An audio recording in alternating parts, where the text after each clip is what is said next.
Hello, podcast people. Here we are, lads. It's Danny and Kinsey, and the number one best-selling podcast of the year. That's right. It's time for Two Peas in a Podcast. Today we're going to discuss the vital issue that is ownership of media. An incredibly exciting and wondrous topic, I'm sure you'll agree. First of all, let us define the major media industry sectors. Because if you didn't know already. Hey, leave it, man. Not everyone is as clued up as we are. That's true. They are film, radio, television, music, print, computer games, advertising, and marketing. Why don't you give the guys at home a few examples? Well, maybe I will, Danny. Maybe I will. First off, in the film industry sector...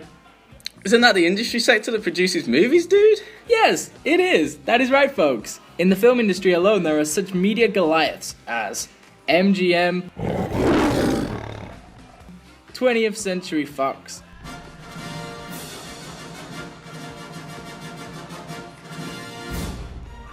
Disney, You big clown! Now look what you've done! Universal Studios, Warner Brothers, That's all, folks. Sony Pictures, Columbia, and DreamWorks. To name a few. That's an awful lot, and these are just major studios. There are tons and tons and tons of other little ones making films all around the globe. Yeah, these companies often produce and distribute their own films. Yeah, but don't they also take films from small independent shops too and distribute them? Yes, they do. That is one way they make their money. What about radio industry? Ah, come on, that's easy. You're right, it is, isn't it? There are lots of radio stations, but in the UK there is only really a few massive companies. There's the ad-free BBC Radio, which offers 10 different national stations. Radio 1, Radio 1 Extra, Radio 2.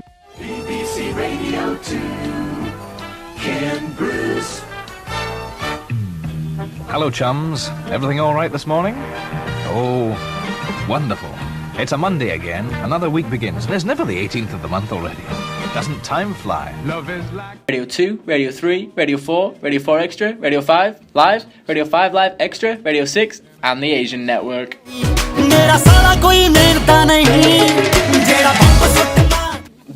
there's the commercial radio. The most popular of those are Classic FM, Kiss FM, Smooth Radio, and TalkSport. Yeah, but I prefer Radio 2 because it has superstar DJs like Ken Bruce and Chris Evans. Come on, don't forget Wogan. Oh yeah, sorry man, I always forget to mention Sir Terence Wogan. What am I like? The media industry is not just limited to visual and audio entertainment. There is also the press, the newspapers and news websites that report on current affairs. Yeah, our top 7 newspapers here in the UK are The Sun, The Daily Mail, The Daily Mirror, The Daily Telegraph, The Daily Star, The Daily Express, and The Times. I think that's enough of defining what these industries are. It's time to get on with talking about the different types of ownership. This is my favourite. Mine too. First of all, let's talk about private ownership. Grand. This type of ownership is commercial and makes a lot of money. Yes, that's right. Companies that opt for private ownership get the benefits of wider distribution, as well as more financial freedom and being able to seek far more lucrative markets. Those are good things for sure. Sadly, there are a few downfalls when it comes to private ownership. Such as? Pressure to please investors and stay in profit company, and product bias when they're less visible than a publicly owned business. That's right. Danny, what's a conglomerate? Well, Disney's become one of Disney's one, yeah, that's a good one. Right, that's conglomerate finished. The advantages of having a conglomerate like Disney, like what Danny said. Financial security, the umbrella structure in money lost due to bad investments in other market areas. Really, isn't it? That is a disadvantage. That's and what lack I'm of getting focus onto. in one area. Yeah, you've got to focus on having a film that complements the toys, that complements the theme park. It becomes a very tricky thing. Other types of media companies, you've got horizontal integration. That's like Dr. Beats and Apple. Dr. Dre Beats. It's the studio representing for the gangsters all across the world. Yep. And Apple, yeah, they've become one together, I think. Yeah, but they still have their own companies. Yeah, so the advantage of that is they've got more expansion on both sides. You've got more capital, more investment. Better distribution. Yeah, and you've got a great market visibility as well, don't you, really? Yeah, like, well, there's also see more market. disadvantages. Disadvantages are that one side messes up, then it takes the other one with it. You lose profit. But you'd for both think of them. with Dr. Dre Beats and Apple that won't really be a problem. Now you think they'll be able to sort of stand each other up, yeah, like, and also look they after could each like other. conflict in what they want. Yeah, that's a good point. Thanks. Taking different directions with their companies. Vertical integration, that's sort of the opposite of horizontal integration. Warner Brothers. Warner Brothers, brilliant example. Thank you. They've got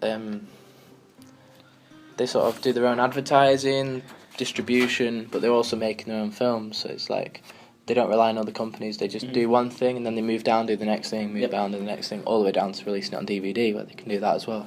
Disadvantages for them then? Advantages, profit and money is easily controlled. It's all coming in and out of the same business. Yep. There's less conflict of interests. Yep. There's no outside interference whatsoever. You're covering every basis. Disadvantages, it's harder to control all the areas of production because you require the full team to do everything for you. You can't sort of use other people, rely on other people to cover stuff. And it's financially restricted to one company. You can't use the wealth of other companies. Cross-media convergence, let's talk about that. What's that? Let's not. You don't want to, alright, let's skip that then. Right. Synergy, what a word. Me and Danny, we have good synergy. It's where two companies work together to get a result that would be greater than the sum of one's individual efforts. So something like this would be like, you got your Harry Potter franchise and then put it onto Lego, so Lego figures. Lego Harry Potter. You got two the games companies and stuff, merged together to create something that could be toys, could be video games, could be a theme park. Yep. Good use of synergy. And then that's about it, really. I think that's all we had to talk about. Right, we'll see you again in the future for another podcast. Thank you, podcast people. See you after the break. Toodle-doo. Choose chicken. Choose the McDonald's Chicken McNuggets. Tender, juicy chicken McNuggets made with chicken breast meat, wrapped up in a crisp tempura batter, and accompanied by our range of limited one-time offer sauces, like our deliciously new caramelized onion dipping sauce. You could even up the heat and get your McNuggets with our fierce hot chili dipping sauce. Or are you chicken?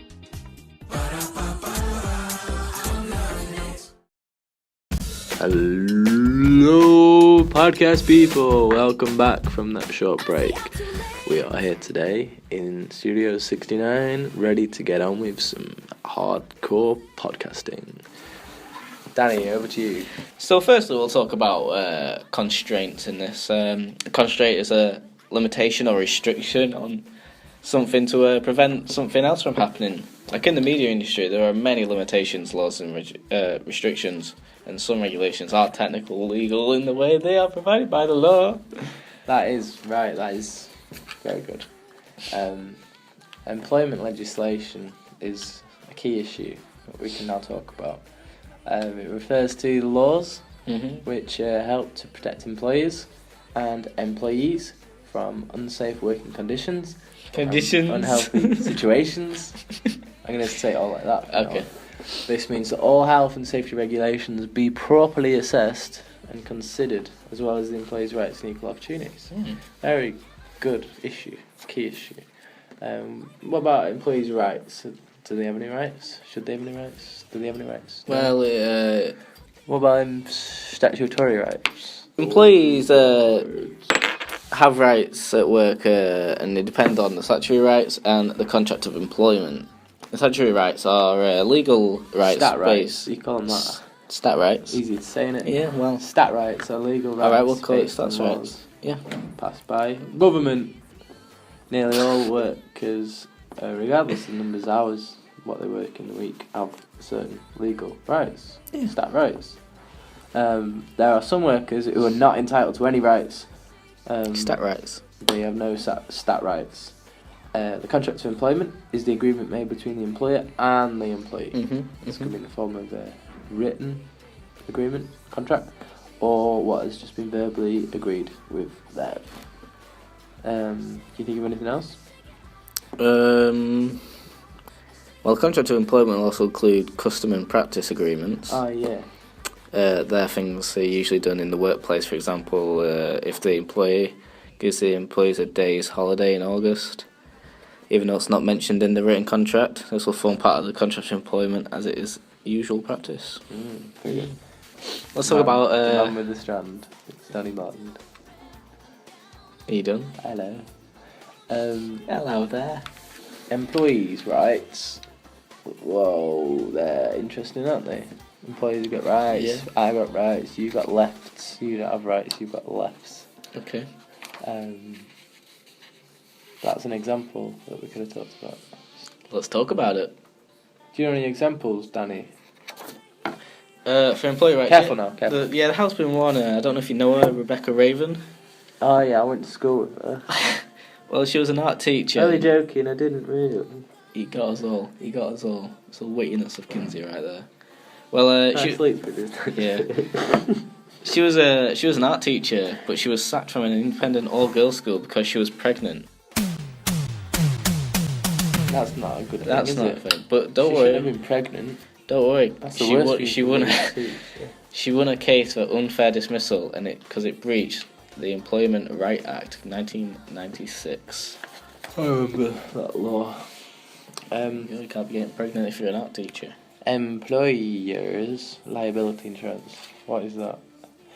I know. Should I say? Yeah, you should. If you know it, speak I out. won't The keep it podcast locked people. away in my Podcast people want to closet know. of knowledge. Employees are responsible for the health and safety of their employees during work hours. This Mate, applies in speak any normally. workplace. It's boring. Try to say it boring because it's a boring topic. We've got to Let's make upbeat it. Oh yeah, We're good the number idea. one best podcast thing Oh for yeah, a you reason. can't get that without trying, without putting on different good voices, can you? Let's talk about next bit. Employees may be injured at work. If you've been injured at work, you may be, you may be entitled to compensation if you've had a workplace You're accident. just trying to say what the advert says. Yeah, Injury lawyers for you. injury lawyers for you. No win, no fee. There you go. That's all we need to talk about. I'm not finished. I'm finished. Public liability insurance. That's a good name for a band. We should call our band that. Public liability insurance. Yeah, I don't think cool. it is the insurance bit. Public liability. We are a liability. Yeah. Woo! Public liability insurance is important when, mate. That'll show up on tape, won't it? Yeah. Let's not do that. Liability, you are. What a liability! Oh! How is it in? It all comes together. Happened, innit? It all comes together. Public liability insurance is important when out filming in public premises because it will pay out in the event that a mistake is made which causes an injury to a member of the public or which damages the property. Like dropping a camera on someone's head. Exactly like that. Exactly like Just to that. bang your head, they'd be like, "Oh, who's done that?" And you have to go, "It was me. I'm liable." Here's a bit of insurance. Here's 40 quid. 40 quid. Is that it? I'd settle with 40 quid. And like, it depends how hard they bang you on the head. Really, doesn't it? Well, yeah. You've always got to take it all into account. Do you know when the other day at McDonald's this little fence fell on this little kid's head and knocked him out? Decent. Yeah, that's pretty funny actually. It's possible for a newspaper to libel individuals, groups and organisations. They do it to mainly get a story, so To commit to sell the libel, newspapers. they would have to print something that is is it inflammatory? The courts normally apply these criteria to test if a statement is defamatory. Does it expose a person to hatred, ridicule, or contempt? Does it? Stop laughing. I'm trying my best here, mate. You're always laughing at me. Does it injure the person in his or her professional trade? Does it cause a person to be shunned or avoided? Does it reduce a person in the eyes of right-thinking people? This is all things what the News of the World has done to celebrities in the past. So let's play a game. So I'm going to give you cases for some people and you got to tell me. So Let's play the game. Ashley Cole. Ashley Cole. Why was he? Ashley Cole, former husband of Cheryl Cole, Cheryl Vicine Hernandez. Yep. Hernandez. Fernandez. He's a person, and he was. He is a talking person. to You got it some well. Girl, and he was sending naughty pictures of himself, and the News of the World hacked his phone, found the old pictures, and then they were like, "Oh, look what he's done," putting it on all the newspapers, front pages. Secondly, that was it, I think, and then they broke up because he was been cheating on her and stuff. Right, so though. But why would you cheat on Cheryl Cole? That's what I want to know. Exactly. Why, when you got one of the hottest women in the world, would you go for? Unless it was with Keira Knightley, that might be my. So What's the next bit of the game? Is that it? Did I win? No, Brad Pitt. Why was he in it? Brad Pitt. Well, he has that so really nice that- moustache, doesn't he? Well, yeah, but that's not why he won Why is that not? the cases. No. Does someone? It's pretty much the same story as Ashley Cole, phone hacking. but it was a lie. This one. Oh right, so that wasn't even true. It was defamatory. Right? Sure. Left. What about any other bits in the quiz? Got Yeah, one yet? we've got 3 more to go. Did I get a point off that one or not? No. I just said he had a nice No, moustache. 'cause he does have a nice moustache. Yeah. So half a point. Okay, half point. 1.5 points. Posh Spice or Victoria Beckham, if you want to be calling her by her real name. Spicy Spice. That's what I call her. Okay. So why was she a thing? Because she's proper skinny. No, that's not it. That's it. No, it's Oh not. no, that was the other one.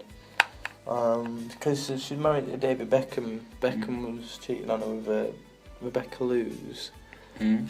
I remember that. And then he said, "Oh, David, oh, Golden balls, what you like? oh, what you like, David, oh." No, that was it, wasn't it? Nailed it, mate.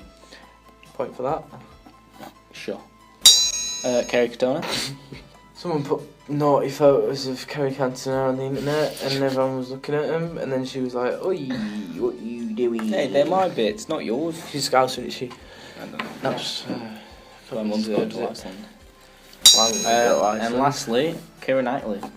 Keira Knightley, she's proper skinny, isn't she? Yeah. Yeah. And someone said, "Oh, you're painfully thin. You look like somebody put a stick right through you, and then you look like you're all skin and bones, you." And she was like, "Oh, don't say that, Mr. Use of World. That's a horrible thing to say." And then she was like, "Oh, I'm gonna sue you." And they were like, "Oh, all right, try it." And then she actually sued them because they said she was proper skinny. Mm-hmm. I know that one. Well done. Don't know by that. Proud of you. Good, aren't I? Good at the game. They get all points. I get 2 points. I got 2. 1, 2. 2 now. Yeah. And with that note, we finished. So we're gonna go back to another short break. Okay, this is Podcast People. You've been the Podcast People, and we've been 2 Peas in a Podcast. See you in a bit. See you later. The thing about accidents is that you never see them coming. One minute you're enjoying your life, then when you least expect it, you get injured. And when that happens, everything grinds to a halt. Your whole life is put on hold. But you don't have to be a victim of circumstance, and you shouldn't feel guilty. What you should do is call Injury Lawyers for You on 0845 345 4444. They're real lawyers, and they will get you 100% of the compensation you deserve. That's what they do. That's all they do. So call Injury Lawyers for You on 0845 345 4444, and we'll get your life going again. Injury Lawyers for You. 100% lawyers, 100% compensation.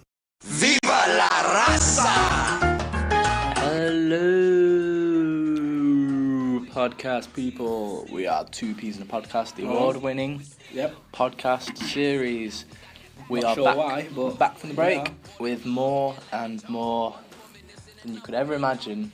Yep. This time we're talking about regulation in the We're media talking about sector. regulation. Sounds like a fun one. Why should we regulate the media, people? What's the reason why we should do it?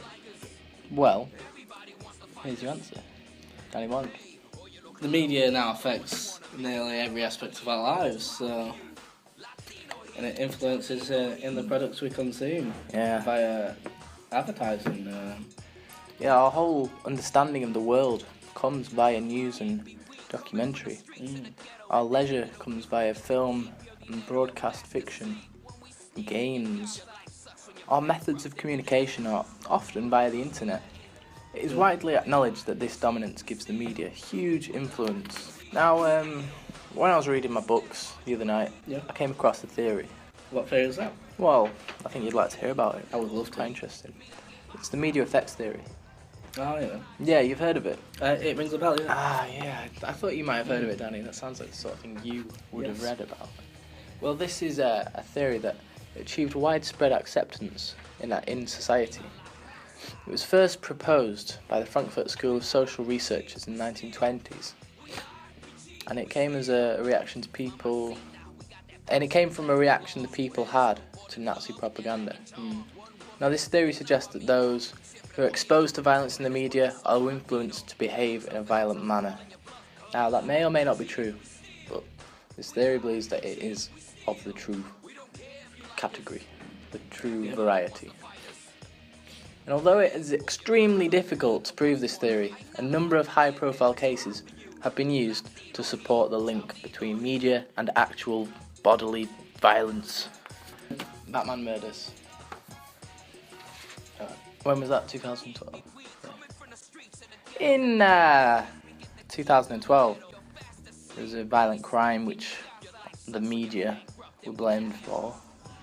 The imitation Batman murders at the cinema in America. Is that where that guy dressed up and shot everyone? Yeah, he dressed up as a character from Batman, and they did a screening of the new Batman film and Tragic. shot some people. Yeah. Shot them with his gun. That's how people were using it. And yeah, and that was blamed for the media. And you've got the Columbine massacre. That was quite a few years ago now, but that was blamed on video games because the kids used to play a lot of violent video games. They went, it's an easy link up, really, I think. and they did a huge shooting at an American school. Yeah. That's what the film Bowling for Columbine is all about. That talks about the issues of school massacres and things like that have led from media, basically, as a result of what we see in the media. It's never a good subject to... Yeah, and when these events happen, it creates a sort of moral panic, wouldn't you say? Yeah, well... And what is a moral panic, exactly? How could you describe that? Moral panics are like where the repetitive reporting of incidents in the media creates a sort of over-inflated fear towards people. Well, really, there's so much power within the media then, with this. That's the power to influence. So you just generally recognise there need to be some controls in place to regulate the output of the media. Yeah, like they said in... too heavily. Sorry, interrupting. It's alright. Like they said in Spider-Man 1, Yep. Uncle Ben, led on the Yep. floor, just been shot. He goes, Peter, with great power comes great responsibility. Well, yeah. And then he died. I think he also said it in the comics as well. I think that's where they got it from. Yeah, but mainly in the 2001 movie, motion picture. Spider-Man 1. Great movie. Well, yeah, that's how everyone sees it. If someone says that saying, you're gonna think Uncle Ben. Spider-Man 1. Not the comics, I apparently. think Spider-Man 1. Okay, Spider-Man 1. In the UK, there are a number of regulatory institutions whose responsibilities are to identify when media is stepping out of the moral boundaries. This is like... Ofcom. Yep, Ofcom's one. PBFC? Yep, that's another. British Board of Film Classification. If you didn't know, podcast people. If you didn't know already, podcast people, that's what it is. There's also Advertising Standards Authority. The ASA. Yep. For short. Abbreviated, yeah. Abbreviations for the nations. And then you got the Independent Press Standards Organisation, which is IPSO, if you want to abbreviate it down, and IPSO. New Media Regulation. New media. So let's talk about some of them, shall we? Well, let's talk about just one of them, because We've only got bore time our for one. audience to death. Yeah, that's true. Let's talk about Ofcom. Everyone knows That's Ofcom. the biggest one, I would believe. So They are huge. They are so big. So who are Ofcom then? What did he do? Why are they there? Ofcom, in short for the Office of Communications Act 2002. Well, it's established by the Office of Communications Act. I'll start again. Ofcom was established by the Office of Communications Act 2002, and it's a UK TV censor which regulates UK commercial TV via broadcast cable and satellite. It has responsibilities across television, radio, telecommunications and wireless communication services. Yep. Ofcom's duties fall under 6 categories. What would they be? Ensuring the optimal use of the electromagnetic spectrum. That's one. That's Wi-Fi. For those guys that didn't know what electromagnetic spectrum was, such as myself. Here at Two Pieces Podcast.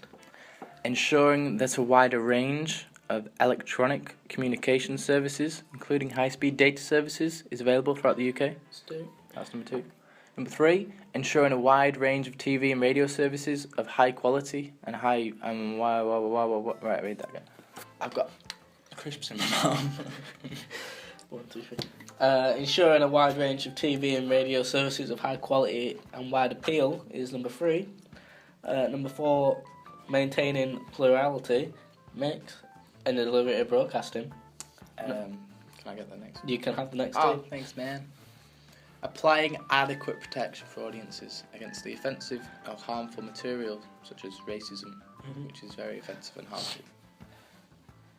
And lastly, but not leastly, applying adequate protection for audiences against unfairness or the infringement of privacy. That comes into the phone hacking that we heard about in the press. That's not good. They shouldn't hack those phones, should they? That was bad of them to hack those phones. It wasn't upsetting. It wasn't great. No, yeah. No one should have their phone hacked. Well, I wonder what you're thinking. Like, there are hundreds of channels out there in How the UK. can they possibly regulate them all? It would be impossible, wouldn't it? It would be impossible. So how do they do it? They review the shows before. They review them. Yeah. What? They give before them ratings it's shown out to of the 10? public. No, they don't. Well, they review it to see if it's got explicit material. Or... Oh yeah, of course. But I mean, when it on the smaller level, so in EastEnders, when Dot goes, these bloody Polish people in front of me in the queue, and people. We can't have that because when they review, get loads of complaints. Yeah, but when they review it to begin with, they go, Ofcom's watching it. Oh, that's all right, we get away with that. And then when it goes out on air, and the Polish people at home watching, they go, can't say that. That's discriminatory. So they complain. That's where the regulation comes from. It's a body that the viewers can go to and say, I was offended by this. This insulted me. This was racist, this upset me, it was sexist, I felt disgusted when I watched this.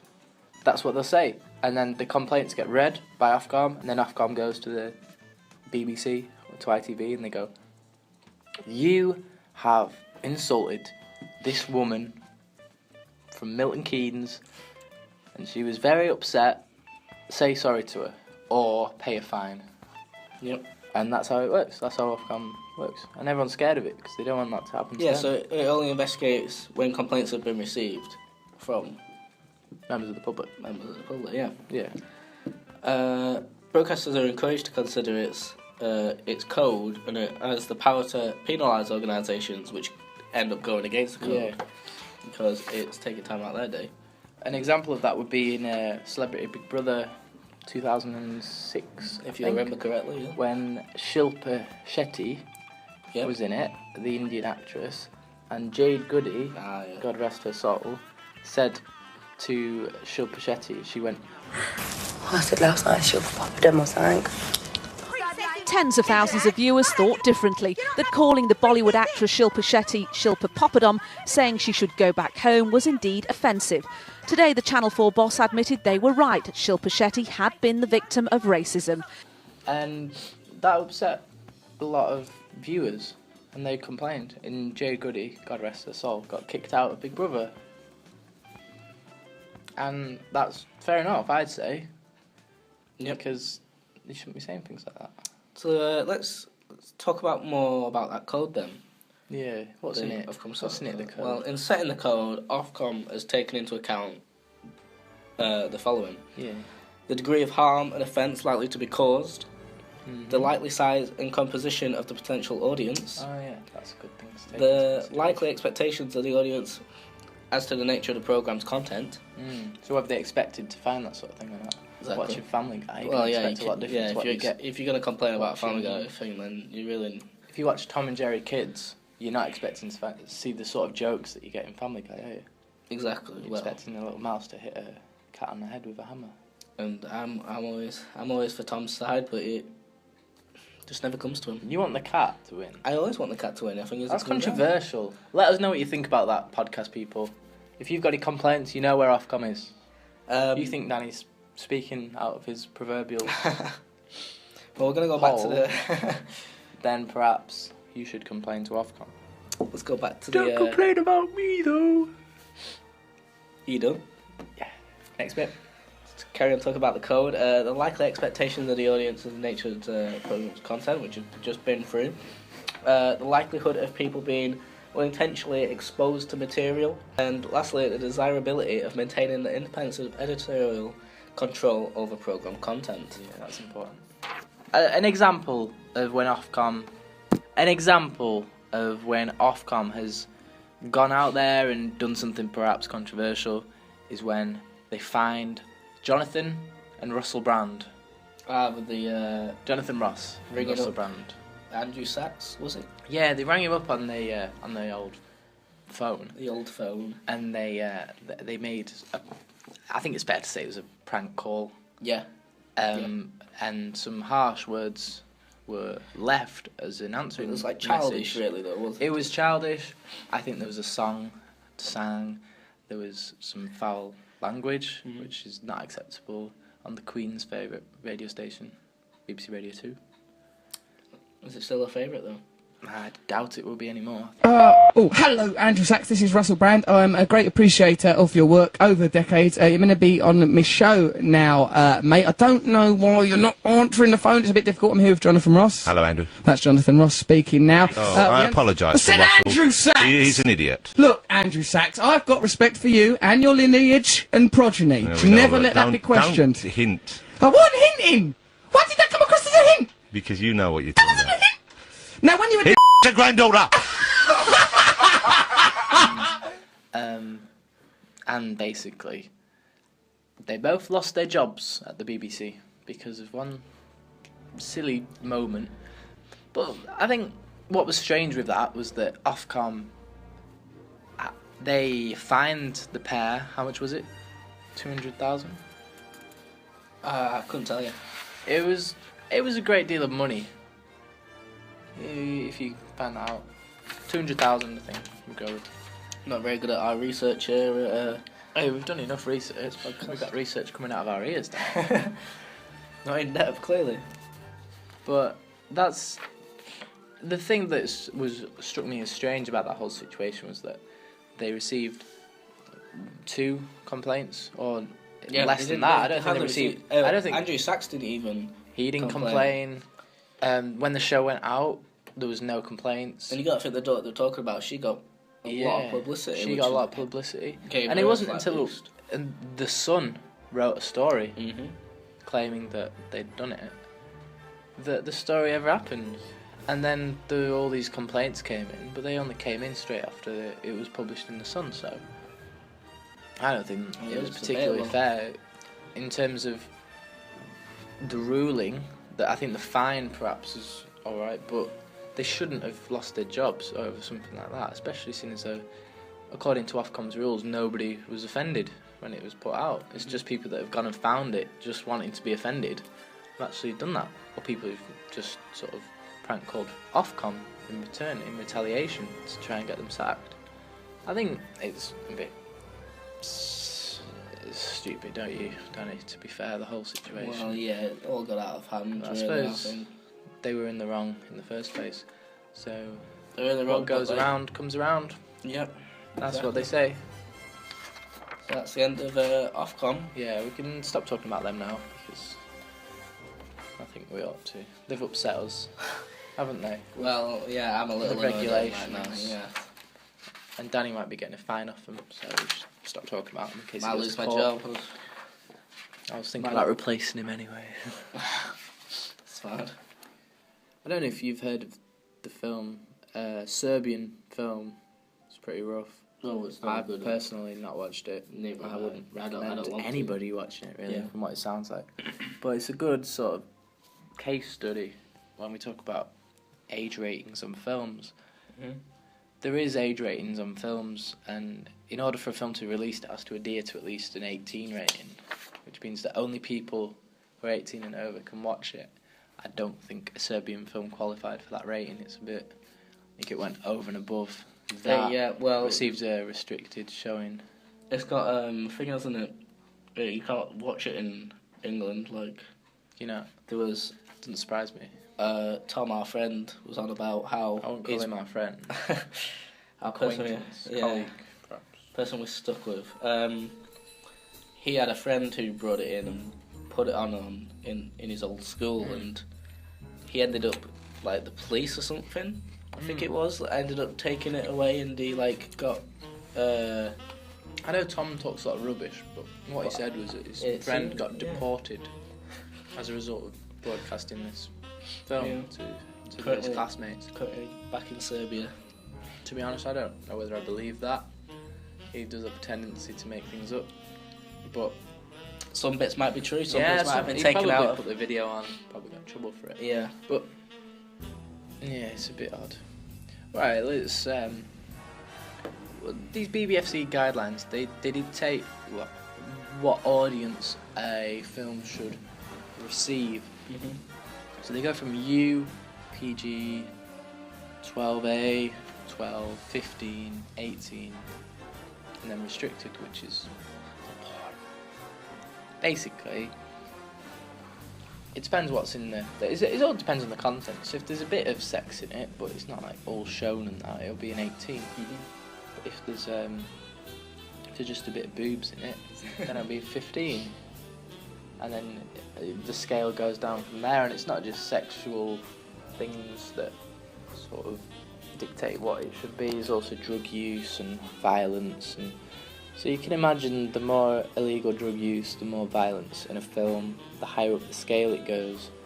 So in a U you'd expect none, in a PG perhaps you'd expect a bit of violence, maybe a little bit of drug use, probably not, probably just smoking a cigarette or something.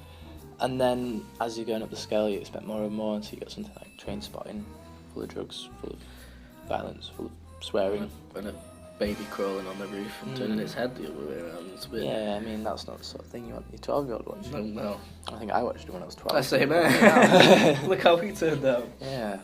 We'll have some more adverts, and then after the break we will be back with more. See you later, podcast people. Diddle bit. At Alton Towers, we're very serious about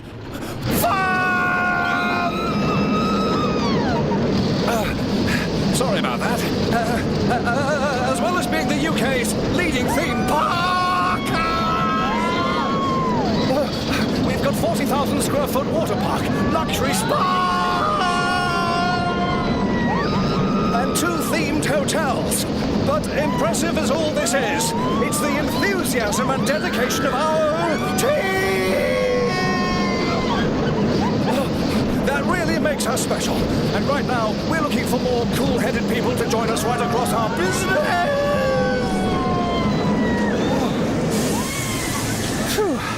If you think you could keep your head when everyone else is losing theirs, visit altontowersjobs.com or see local press for information of our recruitment weekends that are taking place throughout January. I think I need to lie down for a bit. Backstreet's back, alright.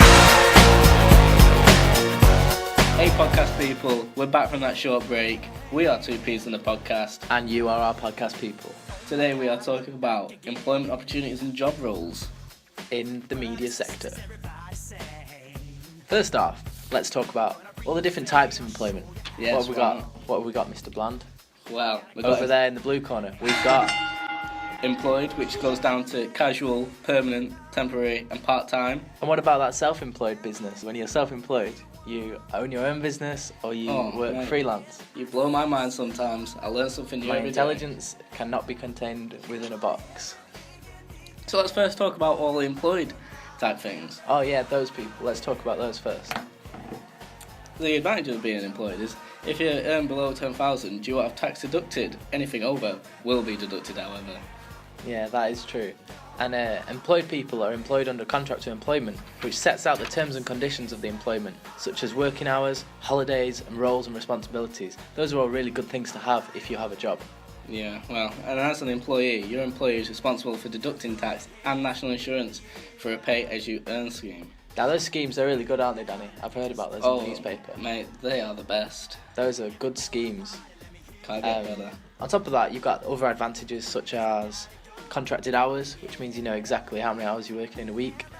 Someone else brings the work to you, you don't have to go looking for it, and you get maternity leave. That's just for the ladies, though. Oh, that's not for us guys. We get paternity leave. Well done. Let's look at The disadvantages of being employed. Your wage is consistent and it won't change, even if you learned a lot of money from a certain project. Is that right? Yeah. Oh, no, that's right. Of course it's right. Okay. You've also got what's your- another disadvantage? Well, you've also got your daily commute. That could be a bad thing. If you get stuck in traffic, or if That's you why we're get, talking about disadvantages. if you get attacked by a flock of seagulls in the morning, mate. every morning, could you Happens. imagine? Happens. That'd be such a Yeah. that's such a disadvantage being employed. I'd rather have no job than be attacked by a flock of seagulls every morning. So would I. What else? Well, you also have a set amount of holidays a year. Yeah, that is true. And you're a cog in the machine, really, don't you? So you don't have as much freedom. You can't just take Yeah, holidays yeah. as and when. Which would Every always machine be needs good. those cogs. Yeah, that is true. I can see where you're coming from. Well, let's get into more detail talking about the types of employment that there is. So when we're talking about people who are employed, there's temporary employment, isn't there? Well, What's yeah. that? What's Temporary that? work or temporary employment refers to a situation where the employee is expected to leave the employer within a certain period of time. Sometimes this is known as contractual, seasonal, interim, casual staff or temp. This is usually around the holidays to help him when it gets a little busier. Yeah, and temporary workers, they can work on a full or part-time basis depending on the individual case. So like supply teachers, they're an example of temporary workers, aren't they? They come in when people are ill, they're just casual staff, known as temps, which I presume is short for temporary worker. You would think. Because temporary worker doesn't roll off the tongue that well, does it? That's true. And in some instances, temporary workers receive benefits such as health insurance. That's mainly probably in America, wouldn't you say? Yep. And You would. not all these temporary employees actually find jobs through the temporary employment agencies. Some of them may find them through other means. Yep. For example, a person can simply apply at a local park for a seasonal job, or just knock on doors and ask for a job. Well, let's talk about more of a permanent type employment. Yeah, next, the shall we? direct opposite of temporary Temporary, yeah. work would be permanent. So these permanent employees, regular employees or the directly employed, work for one single employer and are paid directly by that employer. Well, Aren't they, Dan the man? Yeah, and they often receive benefits like subsides, healthcare, paid vacations, holidays, sick time, or contributions for a retirement plan. That's nice. That's Yeah. nice. Nice thing to have. It's something you need for the future, isn't it? So Yeah, if you are looking to retire one day. you would think. Yeah, like some people just want to work until. Yep, they, you get those pop great their old men, plugs. don't they? Yeah, they love the work. They may be eligible, these people who work permanently, to join a union, which is something that's both a socially good thing and a financially good thing. Benefits their life in many ways during their employment. But rarely does permanent employment mean that an individual is guaranteed throughout their entire life a job. Yeah. Does it? Well, yeah. Or does it? I mean, it depends on the job. Well, yeah. But let's take an example. Football If you think manager. of one. Football manager, we're going on that. Yeah, let's Great go down game. that route. Yep. Because as a football manager, often you're employed on a permanent basis and you Yeah. expect you're going to do the job for however many years. But often that isn't the case. If things don't go well, you end up getting the sack, and then before you know it, you're at Everton or some team down the leagues, and things aren't going that's the a way little you rude, plan. but yeah. Let's move on to part-time employment.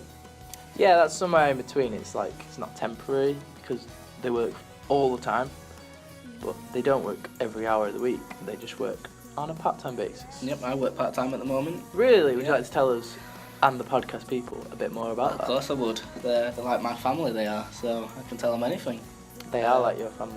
Basically. Some of them are your family. I know, right? This is to you, Mum. Which one? Which one? All three. Come on. Gotta give the love around. What's it like working at McDonald's? Go and tell us. Tell us, Dan. Full time it'd be working 5 times a week, but I only work 2 times a week. This Twice, is you due could to say. yeah, Twice a week. twice a week. That's quite a part-time basis. Well, of course, but I've got college in the way and stuff, so Yeah, that's it's true. only stuff I can do. But it goes around my schedule, which is always nice. Like I've got flexibility of like being able to go like take a week off. So like I'm taking a week off soon because it's my birthday. So that'll be off, and I might be working Monday and Tuesday instead of Saturday and Sunday. So Yeah, they're really see. good with the flexibility with part timers. But that's what they used to. You're used to getting students coming in. So Yeah, I that's one thing suppose with that's that. probably quite helpful for the Mhm. employer to have people on a part-time basis. Yeah. So, Yeah, they get all the same sort of benefits as somebody who's working full time. They get the sick pay, paternity, maternity, fraternity, all that. Every Yeah, and they also get holidays. They get training and career development, which must be good having that old thing, that old chestnut. And yeah. So some benefits are applied pro rata. What's the Pro rata. That's what you were going to say, wasn't it? Pro rata. We're finishing each other's sentences. Oh. Like two peas in a podcast. Wait, that is what They we are. said it. That's They what said we it. Yeah, for example, is a full-time worker gets £1,000 Christmas bonus, and a part-time worker works half the number of hours. You would think they would get £500, which is only fair. That's not always the case, is it, Danny? Well, sometimes it's not. Sometimes, like, you've got to take into account, like, some full-time workers hardly do anything. And why should they get paid more? I know they're working more hours, but if the part-timer works that much more to the so business. much harder and adds so much more to the business, see where you're coming you got to think from there. So let's move on to casual employment. So this is the last employed subtopic that we're going to speak about. So casual workers, these people who they're hardly employed, are they? They come in every now and then to do a bit of work. But yeah, they're on a 0-hour contract. Yeah, it's not the sort of thing you could say, like, you work 0 hours on a 0 hours contract as a plumber. You can't go to the pub and somebody says, "Oh, what do you do for a living?" You can't go, "Oh, I'm a plumber," if you're working on a 0 hours contract, because you could do no hours work in a week. Finally, we're going to talk about casual workers. Casual workers. Yes. With their 0-hour contracts or casual contracts, it allows employees to hire staff with no guarantee of work. So, like, if they really need them in, hey, you work for us. Come on, work. Yeah. Hey Johnny. Hey, I got some work for you. Not really like the mafia, but it's similar. legal work. We're talking Legally. About. We're not talking about organised crime. Just like we're talking about organised work. Much nicer. Bingo. Tied it together so well. With the mafia. No, I've got it. You got this one. Go on. Continue. Have you lost it? This means employees work only when they're needed by their employers, often at a short notice. Their pay will then go on to depend how often they seem to work for said employer. So some 0 hours contracts oblige workers to take the shifts that they are offered, which means if you say, "Oh no, I can't work tonight," you could get sacked. Legally, they could fire you. Others do not. Others are more ethical and they don't believe in that sort of thing. That's nice of them. Well, sick pay? Yeah, sick pay is often not included in casual contracts for employment, although holiday pay should be, really. Should be. Yeah, you'd think so. With in line with working time regulations, so like they can't just say, "Oh, we need to come in, short notice. You need these times," and they're like, "But it is my birthday." Yeah. Or, I can't come in. There's still there's still times you can't do it. It's like middle of the night. I'm not working now. Exactly. It's like I've already took myself up in bed. I've had my own chocolate. You got pyjamas on. Match your day. You'd be asleep. We're talking like 2 o'clock in the morning. They ring you up saying, "Oh, we need you." Well, I don't know why they'd need you at 2 o'clock, but it's just an example, isn't it? Yeah, it's an example. Anything could happen. Employment's a crazy place, really. Yeah, it is. So moving on from so we've done all the work, employed ones. Let's talk about being self-employed, shall we? Yeah, which is also like freelance. There's different means of being self-employed. You could have your own business, or you could work freelance. A person who is freelance worker, they will carry out work for more than one company under a contract for employment. So these are people who are like writers or like a lot of the creative media roles require you to work freelance. So you got cameraman, that's a freelance role, would you say? Can be. Editor. These sorts of jobs are all ones that you could do freelance. As a freelance worker, you're responsible for paying your own tax and national insurance, which can be tricky. I've heard that some people they've spent all their money, and then it comes around to April or March where they have to come pay their tax. Yeah, that's a tough. And they ain't got any money left. They've spent it throughout the year. So that's like could ruin a business. Watch out for that sort of thing. These are things you don't have to worry about when you're employed because the tax gets paid out of your wages before you even get it. Yeah. What else is you guys on the field? Well, you'll also incur additional expenses such as like cost of liability insurance, renting a premises that you like are at, equipment costs, and many other things. Really, so there's a lot of stuff that goes into it being self-employed. And if a company wishes to take legal action as well against you, then you'll have to be required to cover compensation.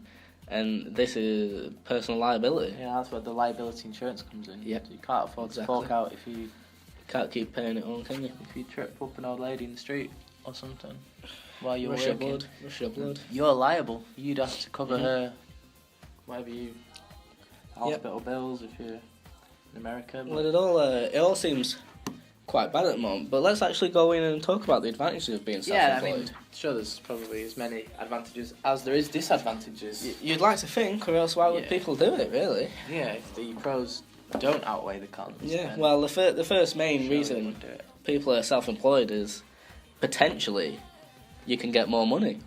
And isn't that why people work? Yeah, that's more true. money. With being High employed, risk, high reward.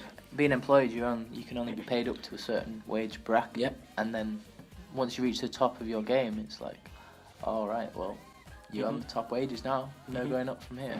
But being self-employed, you could earn unlimited amounts of money. If you look at Richard Branson, these are all people who, well, they made it big, didn't they? Bill Gates, all they employ themselves to do their job. Talk about the richest people; they're all self-employed. Very healthfully. Another advantage, contract work is available. So there is work for these freelance people. Yep, but always work. I suppose the disadvantage of that is that there's competition. Yeah, but if you want to prove you're the best, competition shouldn't be a problem for you. If you believe in yourself and you know that what you do is the best, inspiring, you can rise to the top. Yep. You could be the next powerful words paraglider in the world if you want it to be. Yeah. If they had competitions, you could win the paragliding World Cup. Don't anybody tell you differently? Yeah, all you need, podcast people, is a bit of self-belief. Yep. And it'll go a long way. Yep. The only thing that's holding you back is yourself. Yeah. Danny Bland, 2015, even though someone else has probably taken that. Well, I like to think it's mine now. Yeah, you can have that. It wasn't that good, so nobody can argue. Working hours are governed by clients' needs and deadlines. Yeah, that's another very important advantage. Along with the freedom to work on different projects for different companies and the excitement of taking on new projects. So everything's like going to be different. Everything's exciting. Nothing's new project same old. Yeah, you don't get into a rut with that, do you? You don't have to wake up each morning, have your Cocoa Pops, go to work. Yep.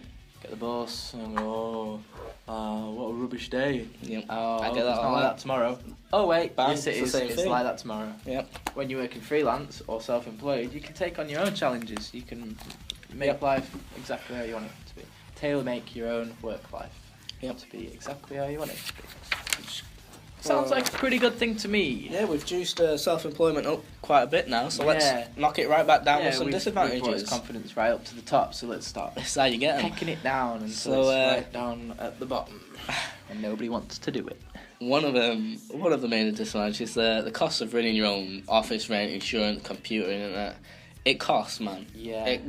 It's so much money, especially if you're starting it up. That's going to be the trickiest bit.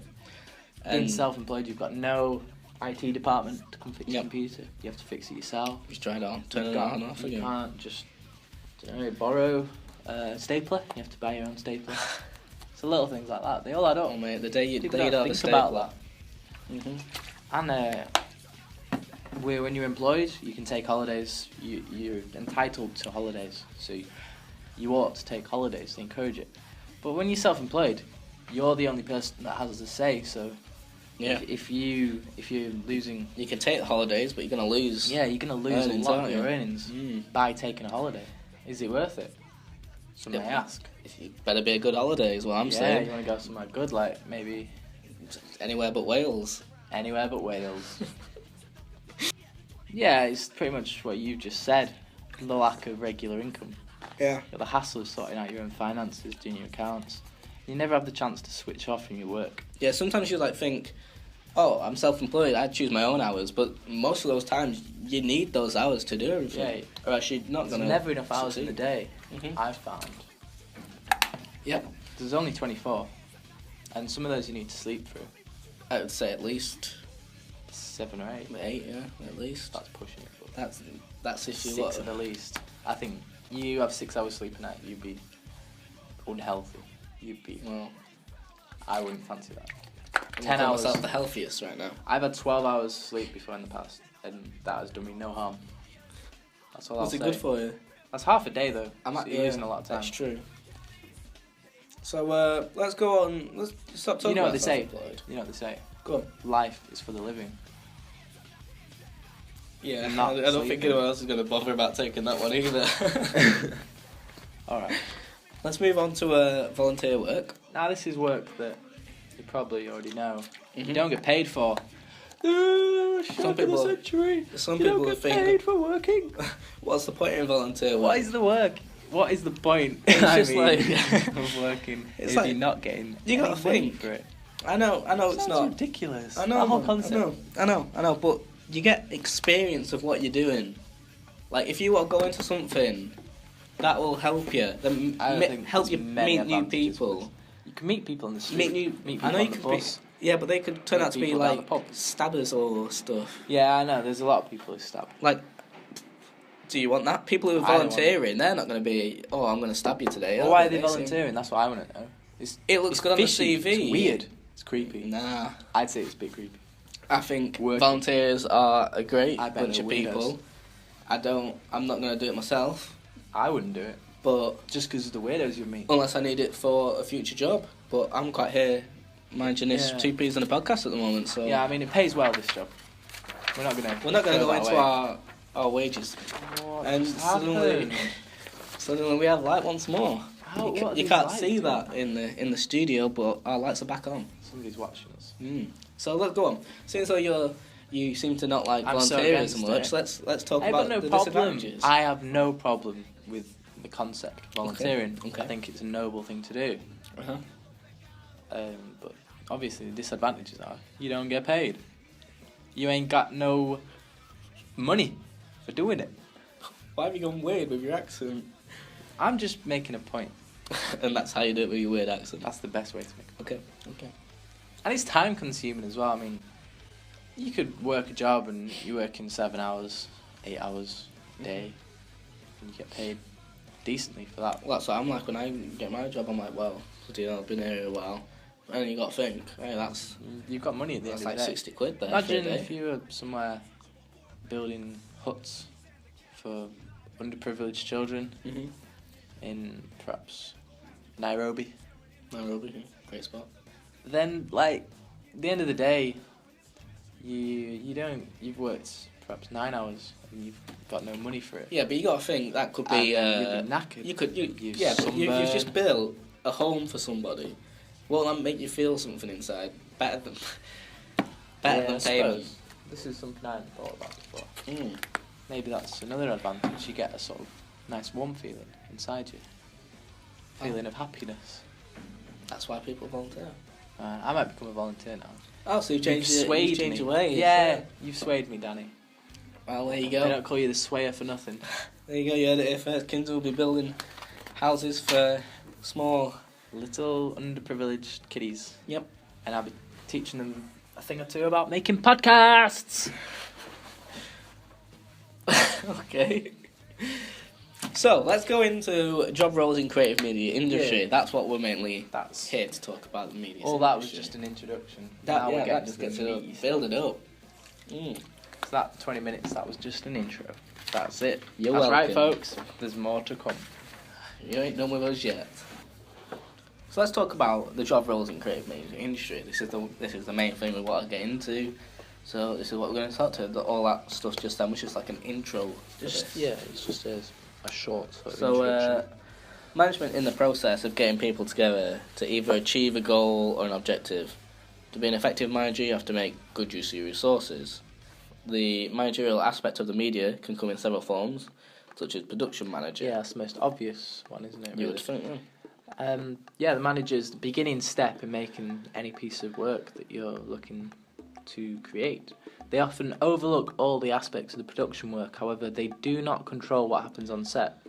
So that's the job of the producer, the director, the floor manager, the actors, the actresses, all the assistant directors, the cameraman. The production manager doesn't have anything to do with that. Yep. Financially, organisationally, all these come under the title of management.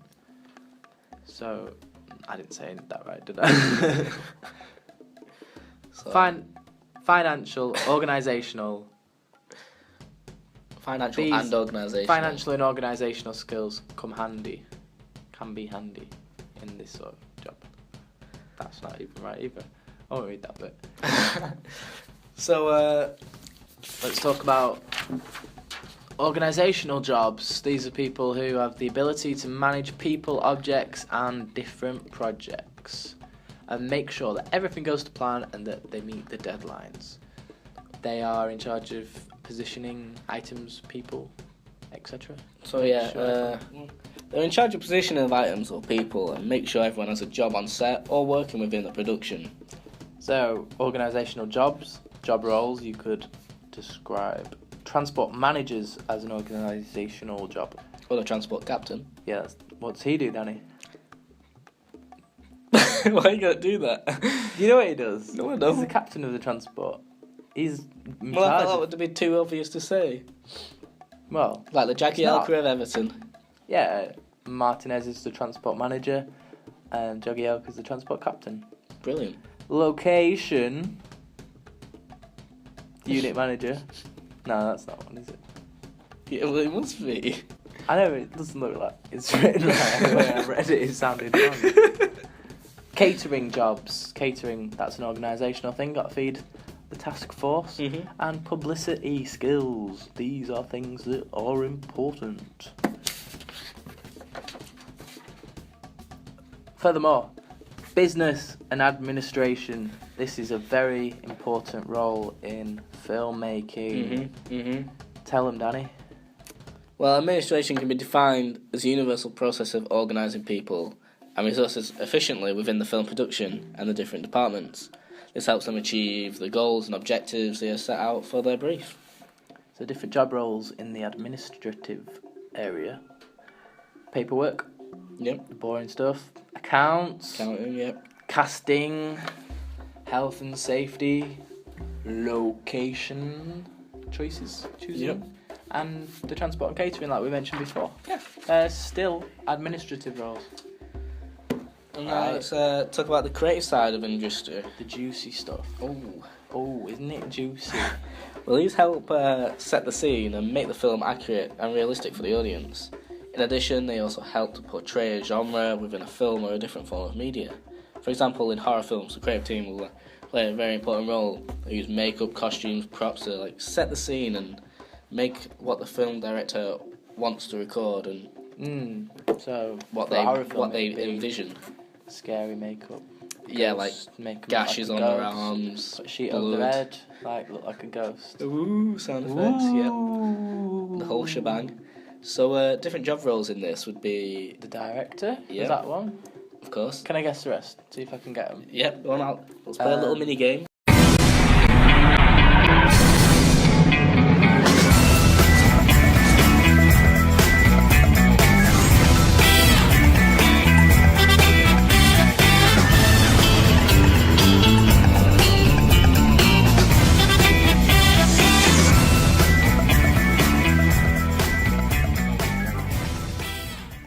Makeup artist, is that one? You got it. Really? Yeah. Oh, I'm really good at this. Hairdresser, is that one? Yep, they would go under the same... Makeup and hair. Hair and makeup. Hair and makeup. Yeah, it would I be. suppose. Yep. That's sort of one category, isn't it? Suppose you've got your costume designer. Is that one? Yeah. Yes, it is. Is it? Really? Oh, I'm doing really well today. There's quite a few more though. Can is you there? Can you guess What them? about casting director? You're on form right now, Really? mate. He is. Yep, that is What one. about being an actor? Like performing? actors and actresses. Come on, that's got to be one, man. You're leaving me in suspense here, dude. Come on. I can confirm it is. Really? Yep, you yes. Oh, you have me so worried then. Mate, it's all about tension build-up. I'm knackered now. I can't do any more. Well, you tell me the rest. The rest include music. Music? Yep. Props. Like props media, prop master, prop maker. Script. That also helps, yep. Lighting. Oh, yeah. And construction. Oh, construction. Yep, set the scene. Literally. Oh, yeah. God, eye-opening. So let's talk about the last thing we have today before we close off before our second break. Shut this down. Yep. And this is the finance side of the creative media industry, because finance is the science of funds management. The general areas of finance are business finance, personal, and public finance. Finance includes saving money and often includes lending money. This is what a lot of the big studios do. They lend money to smaller studios, get them to make a film, and then they make all the money out of it when it's released. The field of finance deals with the concepts of time, money, risk, and how they are interrelated. It also deals with how money is spent and budgeted. So yeah, what would be the different job roles? Well, I know these, so should I test you on them? Maybe that'd be interesting. Yeah. The whole How many turn is the there? tables and Yeah, see go if on. you can do it. Well, I'm going to say there's... Well, I've got 1, 2, 3, 4, 5, 6 on my list. I'd like you to try and get those.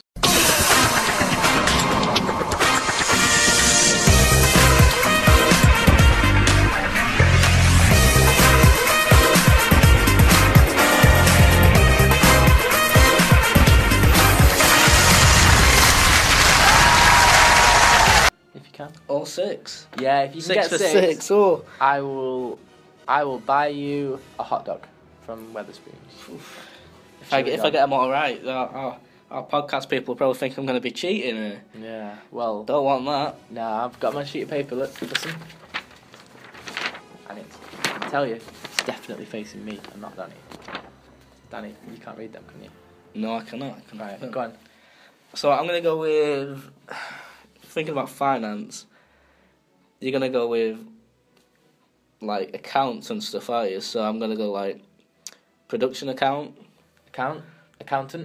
Yep. Yeah, I've got that.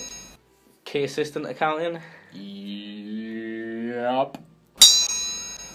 Is there any more around accounts? I'm going to give you a clue. There is one more.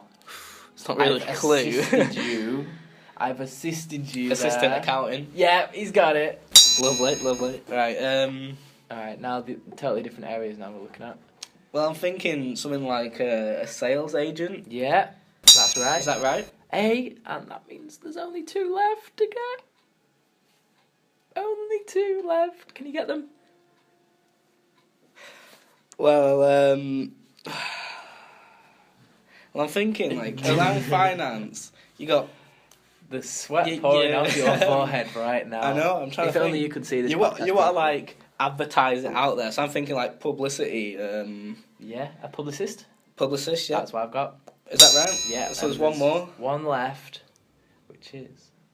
Do you know it?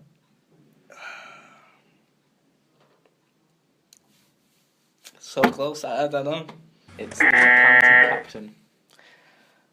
He's come back to haunt me, that guy. So you got the transport captain, but you couldn't get the accountant captain. I know. Oh, well, it's a good game, nonetheless. Well, let's... Can't get them all, I'm not that great. Yeah, you aren't that great. Why gotta be like that? Oh, dude, I mean that in the nicest way possible. Oh, I'd like to, first of all, thank all you podcast listeners for listening to our podcast.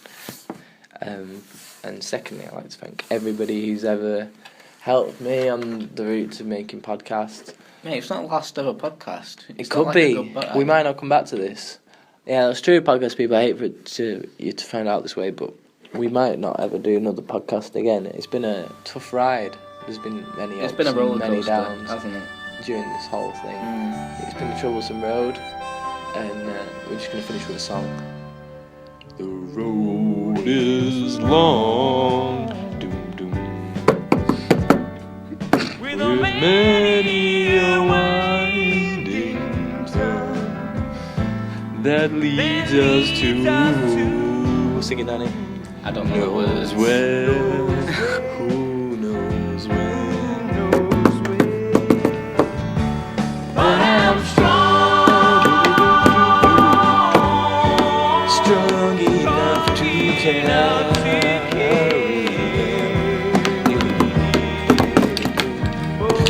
ain't heavy. He's my podcast partner. Thank you very much. Elvis has left the building.